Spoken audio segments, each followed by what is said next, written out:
The Iran war is entering a highly uncertain and dangerous phase. Because what we are seeing right now is diplomacy on the surface and escalation on the ground. Now let's break this down. US President Donald Trump says Iran is ready to make a deal. He claims talks have been very productive. He says Tehran wants an agreement and wants it quickly. He says Iran's military has been destroyed, its leadership has changed, and it has agreed to never pursue nuclear weapons. President Trump is saying that the war has been won. But at the same time, the United States has put forward a 15-point proposal to end the conflict.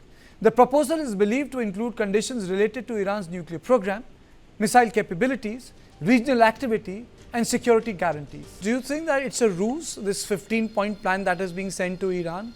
And the real deal is what the Americans have done, deployment of 2,000 paratroopers and the 82nd Marine Expeditionary Force, which is now there in the theater. No, I don't think it's a ruse. I do think that when President Trump has always spoken about peace through strength, he means it that way. If there was an agreement with Iran, then maybe things would change.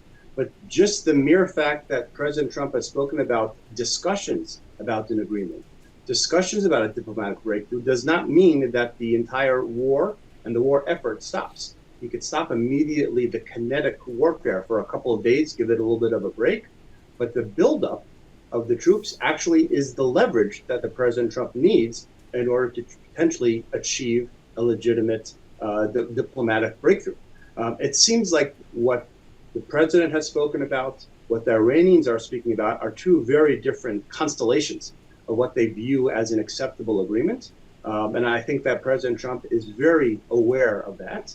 Our colleague just before I was talking about the negotiations that were going on February 28th when the war began. The negotiations, as from the Americans' perspective, what they have said, what Steve Witkoff has said, is that the opening statement of the Iranians is that we are extremely close. We have enough capabilities to build 11 nuclear weapons in a very short time frame. When that was their opening statement to the negotiations, Witkoff said he understood that there was no potential for negotiations, and therefore the Iranians may publicly say that they were shocked, but they weren't actually negotiating genuinely. I think President Trump is really trying to recalibrate the negotiations after a few weeks of war, giving negotiations a chance to work. But the reality is, he always said this was going to be about 4 or 5 weeks worth of war.